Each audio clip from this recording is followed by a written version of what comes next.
Hi, I'm Paul Salmon. I'm a spiritualist medium.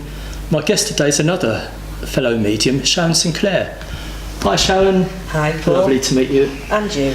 Now your mediumship, or your gift, goes back to being a child, but what I want to know is, were you aware of your gift, or did you think it was a normal thing at that age? I wasn't aware of the gift back when I was younger. I had invisible playmates. I had invisible friends. I always felt like a square peg in a round hole, never really quite fitting in anywhere. I went to a church-governed school, and I came from a very hard-working, down-to-earth family, working class background. Back in them days, spiritualism wasn't as understood or as widespread as it is today.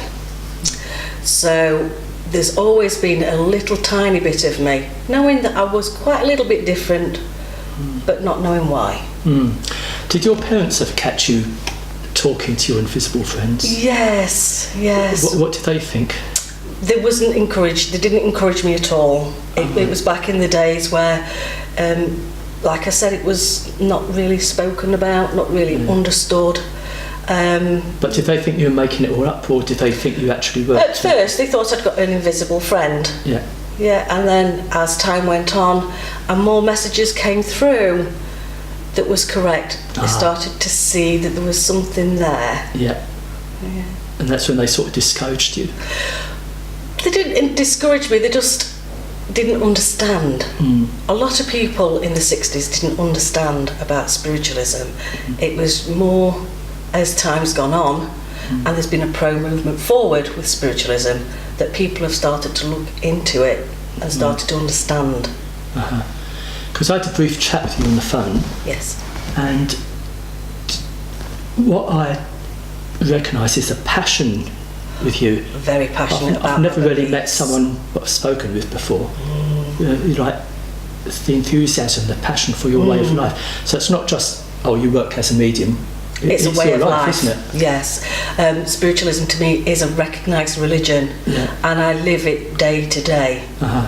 I donate a lot of my time to different organisations. I am a part of an organisation called Universal Embrace, which is funded by the lottery, and it works in partnership with Rotherham with the social prescribing services. Basically, you can have an afternoon where you can look into the holistic side of life, where you can experience Reiki, you can experience reflexology, Indian head massage. It's beautiful. It's free for 8 weeks, so it's affordable for everybody across the board. There is a little social table where you can sit and have a coffee and a chat, and there's a lady there that does a hand rub. And I'm learning the Reiki side, so I'm quite happy with that. I'm also a part of a group called Yorkshire Healers. I was going to ask about the Yorkshire Healing Association, isn't it? Yes, it's been going since 1950. Now, is that the one in association with Roy Castle? No, that's a different one. We'll come to that then. That's a different one. Basically, the Yorkshire Healers, they travel around giving out the healing in churches. They're accepted in some hospitals as well. And it's to work in harmony with doctors and nurses. And basically, it just calms your body down. So you're in a peaceful state. I'm hearing about this more often now, that mediums and healers are entering surgeries and hospitals now. Yes. It's lovely to see them coming together. Sure. The lot of charity-based things that I've worked with, is the Roy Castle Lung Appeal. Okay. This one is very close to my heart because my father, who died of lung cancer, was in the same condition as Roy Castle, and Roy Castle gave my father a lot of strength because there was both suffering with the same thing at the same time. So this is a charity that I'm really passionate about. I'm also a part of Scotty's Little Soldiers. Yeah, tell me about this. Scotty's Little Soldiers, I've just done a night of mediumship, a demonstration of mediumship, and all the money that was raised on that night has gone to this charity. Scotty's Little Soldiers is started by a parent that had lost dad in the army. And basically we send the money to the families where money's a bit tight. They take the children out for a day out. They bring families together. There's a little present at Christmas and birthdays, and it's just bringing families together, helping them financially when they need it the most. And then I'm also doing a charity event for Women's Aid, which is really putting the word out there, letting women know that there is somewhere that they can go if they're facing domestic violence. So I'm promoting that charity as well. Have you got time for yourself, Sharon? Not really. Not at the moment. Not at the moment. I want to know, as a medium, do you hear voices? Do you see spirit? I am a clairvoyant, I am a clairsentient, and I am a clairaudient. Right. Basically, I can feel, I can see, and I can hear spirit, depending on what vibration the spirit would like to work with me.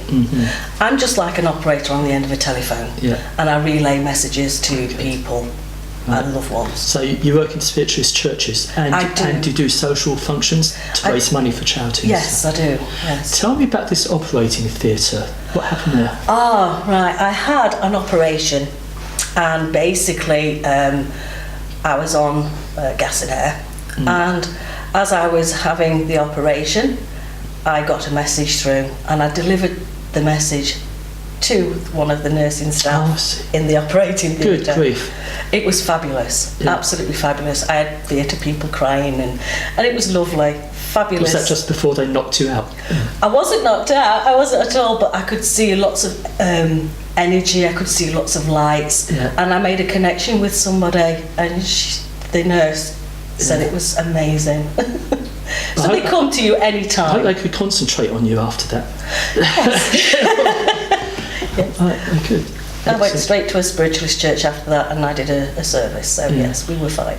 How did you feel on your first ever demonstration, like at a church, for instance? Right, my first fledgling night was amazing, but it started a week before. I was getting a little bit nervous, and my knees was knocking, and I knew this big event was coming up, and I was never really one for talking in public. I was always a shy little girl that stood at the back. It was a very big event for me, and as I was travelling down the road one day, I heard a lady's voice say overhead road, and the overhead road meant something. And I would turn the radio on and I would hear overhead road. And just before I'd go to sleep at night, I hear the same woman's voice go overhead road. It became quite a regular event to hear this lady's voice come across to me and saying overhead road. It got to this spiritual night, it got to my fleshly night. It was a lovely evening. It was at Worksop Church, and the medium that was in charge was Colin Nicholson, a lovely medium. The event went lovely, got some beautiful messages out there, and right towards the end of the fledgling night, Colin looked at me and said, "Have you got anything more?"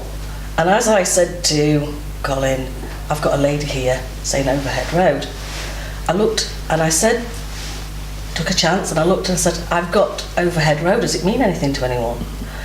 And I looked upon a sea of blank faces. Well, my knees were knocking. And I said again, what I'm looking for is somebody that lived underneath a road. It's a bridge, but there's a road going over. And this little lady at the front said, "I live under a bridge with an overhead road." And it was such a beautiful, uplifting message. And basically what happened was, I got a lady through that was carrying a baby. And as I described the baby and the christening gown and how beautiful it was, but it looked like a little girl's christening gown. I said, but I was a bit confused because I'd got one blue bootie. And the lady at the front pulled out a bootie out of her bag and said, "Yes, I can take that." So it was a beautiful, uplifting message, and the lady was crying unconsolably, but with joy, because she'd got the evidence that came through that she'd been looking for years. Fantastic. Before we came on and started filming, you mentioned that lights sometimes flicker, and did you say you're a trance medium or physical medium? No, I don't do trance and I don't do physical, but although physical do sometimes happen around me. At home, TVs will turn on and lights will flicker, and I can walk down a road and lights will go out. Yeah. And things like I had that when I worked on the radio station. Imagine that on the radio, and you get off air and you've got to explain yourself. What's your future plans? Have you got any, Sharon? I'm hoping to still be doing what I'm doing in 5 years from now. I'd like to write a book. I think you should. I think I'd like to write a book. I have met so many beautiful people working for Spirit. It's opened so many doors for me as well. And I would like to write a book. And the people I've met and the lives that I've touched as well. And they've touched mine. Excellent. Well, I wish you all the best for the future. Thank you. I'm sure you're going to do this book. I know you are. Good. And it's going to sell. I hope so. Sharon, thanks ever so much. Thank you very much, Paul. Thanks for coming down. And thank you. And see you again. Okay.